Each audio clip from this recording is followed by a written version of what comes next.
ಪಥ ಸಂಚಲನದಲ್ಲಿ ಕೊನೆಯ ತುಕಡಿಯಾಗಿ Saint Joseph ಹಿರಿಯ ಪ್ರಾಥಮಿಕ ಶಾಲೆಯ ಬಾಲಕಿಯರ ತಂಡವನ್ನು ಲೋಚಿಸಿ ಮುನ್ನಡೆಸಿದ್ದ ಮುಖ್ಯ ಅತಿಥಿಗಳಿಗೆ ಗೌರವ ವಂದನೆಯನ್ನು ಸಲ್ಲಿಸಿ ಮುಂದೆ ಸಾಗುತ್ತಿದ್ದಾರೆ.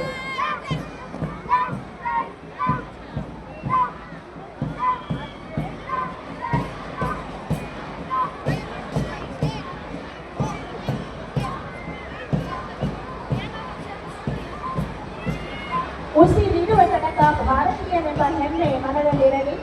ಕೊನೆ ಉಸಿ ನಡೆಯುವಾಗಲೂ ಒಂದೇ ಮಾತರವೆಂಬ ಮಂತ್ರ ತುಟಿ ಎನಿಸಲಿರಲಿ ಎಂದು ಆಶಿಸುತ್ತಾ ಸಂಭ್ರಮದ 80ನೇ ಸ್ವಾತಂತ್ರ್ಯೋತ್ಸವದ ಅಂಗವಾಗಿ ಜರುಗಿದ ಪಥ ಸಂಚಲನದಲ್ಲಿ ಭಾಗವಹಿಸಿದಂತಹ ಎಲ್ಲ ತುಕಡಿಗಳ ಗೌರವ ವಂದನೆಯನ್ನು ಸ್ವೀಕರಿಸಿದ ಕರ್ನಾಟಕ ಸರ್ಕಾರದ ಮಾನ್ಯ ಬೃಹತ್ ನೀರಾವರಿ ಸಚಿವರು ಹಾಗೂ ಮಂಡ್ಯ ಜಿಲ್ಲಾ ಉಸ್ತುವಾರಿ